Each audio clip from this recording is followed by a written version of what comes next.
ராமா திரைப்படத்துடைய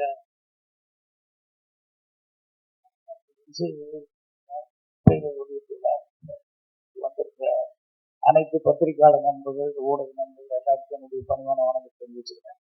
அதே மாதிரி ராமா அந்த படத்தினுடைய எல்லா டீமையும் வாழ்த்த வந்திருக்கு. முன்னால் உட்காந்துருக்க அனைத்து மரியாதை பிரிவுகளுக்கும் என்னுடைய பணிவான வணக்கத்தை தெரிவிச்சுக்கிறேன். இப்போ பேசிட்டு போன என்னுடைய ராகரை முதல் கொண்டு எம்எல்ஏ மேடம் முதல் கொண்டு இங்கே 0% மாதிரி இன்னும் 2 ஹீரோஸ் இருக்காங்க. என்னுடைய ஸ்கூல்ல இருந்து வந்த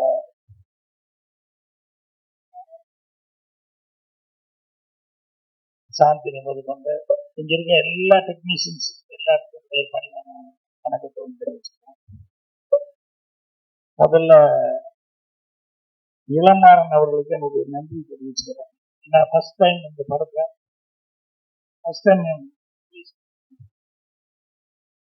ஏன்னா அவர் படம் முன்னால பேசும்போது ராதா ரவி சொன்னார் இல்லையா, எடுக்கிறது பெருசு இல்லை, படத்தை ரிலீஸ் பண்றதுதான் ரொம்ப சிரமம், அதுதான் யோசிக்கணும்.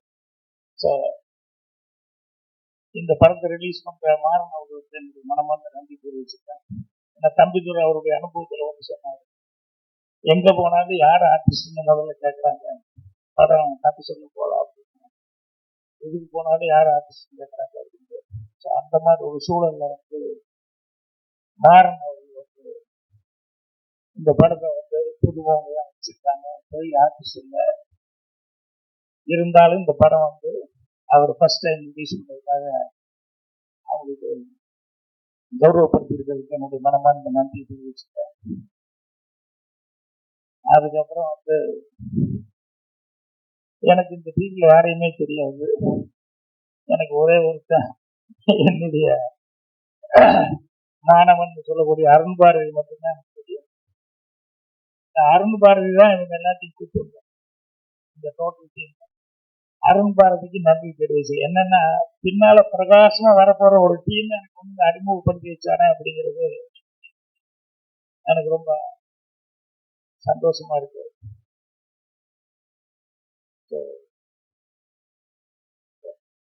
யாரும் தெரியலன்னா கூட அருண் பாரதி வந்து சாதாரணமா வந்து அப்ளிகேஷன் அப்படி எதுவும் நிற்க மாட்டாங்க.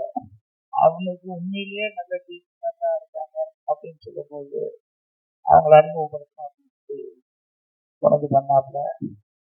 ஸோ எனக்கு அந்த ட்ரெய்லர் இதெல்லாம் பார்க்கும்போது இந்த டீம்ல அவங்கள்ட்ட பேசிட்டு போது உண்மையிலேயே நல்லா வர்றதுக்கான ஒரு பிரகாசமான வாய்ப்பு இருக்குது அப்படிங்கிறது எனக்கு உள்ளூர் இந்த ட்ரெய்லர் தான் பார்க்கும்போது ஃபீல் ஆச்சு. அதனால நன்றி.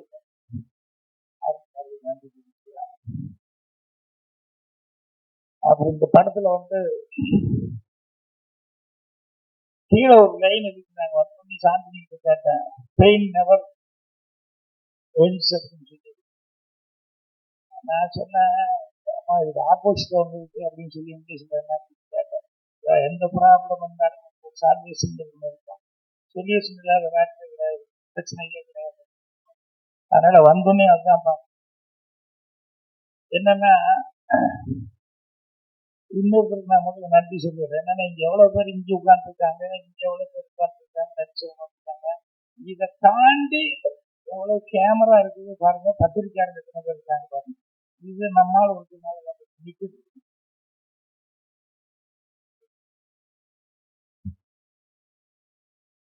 அவரும் என்னோட ஸ்கூல்ல இருந்து வந்தாள் அப்படிங்கும் போது ரொம்ப சந்தோஷமா இருக்கு. நான் உண்மையிலே இவ்வளவு க்ரௌடு நான் ஏன்னா இந்த இடத்துக்கு வந்து க்ரௌடா வரல. வந்தோடனே உள்ள வரும்போதுதான் வந்து இவ்வளவு க்ரௌடுன்னா அவங்க ஃபேமிலி, அவங்க ஃப்ரெண்ட்ஸ், அவங்க எல்லாமே ரொம்ப அதிகம். அதுல என்னன்னா தம்பித்துறை அவர் வேற ஒரு வேலை பார்த்துக்கிட்டு அதுக்கப்புறமா இதை வந்து ஃபேஷனா அவர் மனசுக்கு ரொம்ப பிடித்த ஒரு இது அப்படின்னு சொல்லிட்டு இந்த சினிமா எடுக்கிறதுனால அவருக்கு அதிகமா உதவி அப்படிங்கிறது வந்து நண்பர்கள்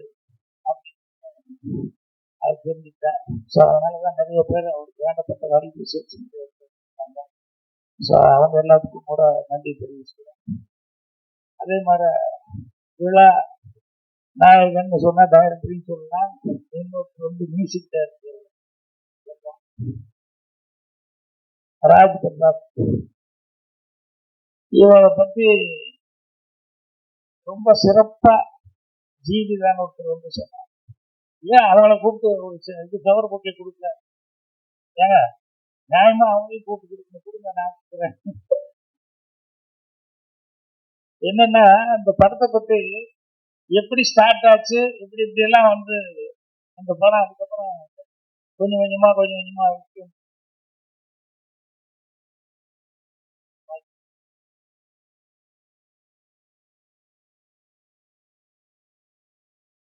அதனுடைய ஸ்டார்டிங்ல இருந்து எந்தெந்த விதத்துல வந்து அது எப்படி ஸ்டார்ட் ஆனது, அது எப்படி வந்து ஒவ்வொரு என்கரேஜ் பண்ணாங்க, அதுல அவரு ராஜ் பிரதாப் அவருடைய ரோல் என்ன அப்படிங்கறத வந்து ரொம்ப தெளிவா சொன்னாங்க. அவங்க எந்த அளவுக்கு ஒரு ஸோ ஒரு மியூசிக் டைரக்டரா மட்டும் இல்லை, அவர் வந்து ஏறக்குறைய ஒரு கோ டைரக்டர் மாதிரியே எல்லா வேலையும் பார்த்துருக்காருன்னு தெரியுது.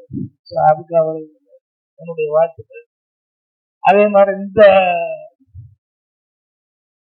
டீம்ல வேலை பார்த்தவங்க எல்லாம் பேசும்போதுதான் தெரியுது, ஒவ்வொருத்தர் எல்லாம் புதுசா இருந்தா கூட எல்லாருமே வந்து அவ்வளவு இன்வால்மெண்டோட நினைச்சிருக்காங்க.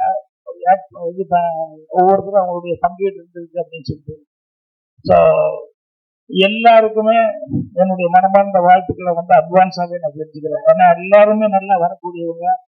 ஒரு படம் ஓடிடுச்சுன்னா போதும், அந்த ஒரு படத்துல வந்து யாரெல்லாம் ஒர்க் பண்ணாங்களோ எல்லாருமே நல்லா வந்ததுக்கான வாய்ப்புகள் இருக்குது. இப்போ 16 வயது இல்லைன்னா அந்த டைம்ல வந்து எங்க டைரக்டர் ஃபர்ஸ்ட் படம், எனக்கு அசிஸ்டன்ட் டைரக்டர் ஃபர்ஸ்ட் படம். அப்புறம் அதுல வந்து எல்லாருமே அப்ப அந்த நேரத்துல பிகினிங்ல இருந்தவங்க தான்.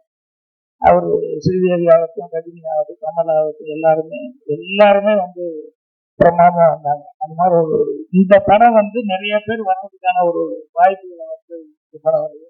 ஸோ தம்பித்துறை வந்து மேலும் மேலும் சிறப்பான வந்து படங்களை வந்து கொடுக்கறதுக்கு இந்த படம் ஒரு உத்தரவாதமா இருக்கும் அப்படின்னு சொல்லி நான் நம்புறேன்.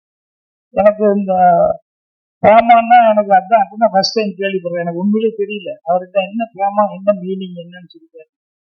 அவர் இது கூடவா தெரியாம இருக்கணும். உண்மையிலேயே எனக்கு தெரியும், நிறைய விஷயங்கள் எனக்கு தெரியும். தெரியான்னு கேட்டுக்குவேன். அதுக்கு வரும்போது கூட நான் அசிஸ்டன்ட் விட்டு தமிழ்ல என்னையா ஷாக்குன்னு சொல்றாங்க அப்படின்னு சொல்றாங்க தமிழ்ல என்னையா போட்டுருக்கு, அப்புறம் பாதிப்பு அப்படிங்கிற மாதிரி ஏதோ அப்படி போட்டிருக்கு அப்படின்னு சொல்லிட்டாங்க. சினிமால பாதிப்பு இல்லாம எதுவுமே கிடையாது. நான் அசிஸ்டன்ட்டுகளுக்கு கூட நான் சொல்றது என்னன்னா, கதை திங்க் பண்றதுக்கு வந்து நீ போய் இப்படி அப்படி எல்லாம் யோசிச்சுட்டு இருக்காங்க.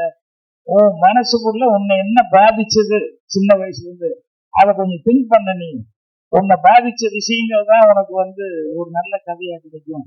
அந்த பாதிப்பு ரொம்ப முக்கியம் அப்படிங்கிற மாதிரி சொல்லி அதைத்தான் திங்க் பண்ண அப்படின்னு சொல்லி சொல்லுவேன்.